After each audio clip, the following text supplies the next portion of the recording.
আমরা নিয়মতান্ত্রিকভাবে আন্দোলন করে এসে আজকে আমরা পূর্ব ঘোষিত কর্মবিরতিতে আছি। রানিং স্টাফদের কর্মবিরতির কারণে সোমবার মধ্যরাতের পর থেকে সারা দেশে ট্রেন চলাচল বন্ধ রয়েছে।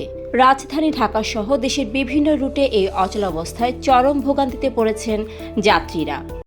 ফ্যাশন ব্র্যান্ড মানে আর্ট। এদিকে ট্রেন চলাচল বন্ধ থাকায় ফলে যাত্রীদের জন্য বিআরটিসি বাসের ব্যবস্থা করেছে বাংলাদেশ রেলওয়ে। এছাড়া যেসব ট্রেনের যাত্রা বাতিল হবে সেসব ট্রেনের টিকিটের টাকা যাত্রীদের ফেরত দেবে বাংলাদেশ রেলওয়ে। মঙ্গলবার সকাল থেকে রাজধানীর কমলাপুর রেল স্টেশনে যাত্রীদের ট্রেনের অপেক্ষায় বসে থাকতে দেখা যায়। অনেকেই ট্রেন চলাচল বন্ধের খবর জানতেন না। সকাল 9:15টার দিকে খবর জেনে অনেক যাত্রী স্টেশন ছেড়ে চলে যান। তবে বয়স্ক ও নারীদের স্টেশনে অপেক্ষা করতে দেখা গেছে। একই চিত্র রাজশাহী, চট্টগ্রাম, খুলনা, পঞ্চগড় ও দিনাজপুর সহ বিভিন্ন স্টেশনে দেখা গেছে। কেউ কেউ বিকল্প পথে যাত্রা শুরু করেছেন। রেলওয়ের রানিং স্টাফরা দীর্ঘদিন ধরে মূল বেতনের সঙ্গে রানিং অ্যালাউন্স যোগ করে পেনশন ও আনুতোষিক সুবিধা দেওয়ার দাবি জানিয়ে আসছেন। গত বুধবার চট্টগ্রামের পুরনো রেল স্টেশনে সংবাদ সম্মেলন করে রেলওয়ে রানিং স্টাফ ও শ্রমিক কর্মচারী ইউনিয়ন জানায়, 27শে জানুয়ারির মধ্যে দাবি মেনে না নিলে 28শে জানুয়ারি থেকে রেল চলাচল বন্ধ করে দেওয়া হবে।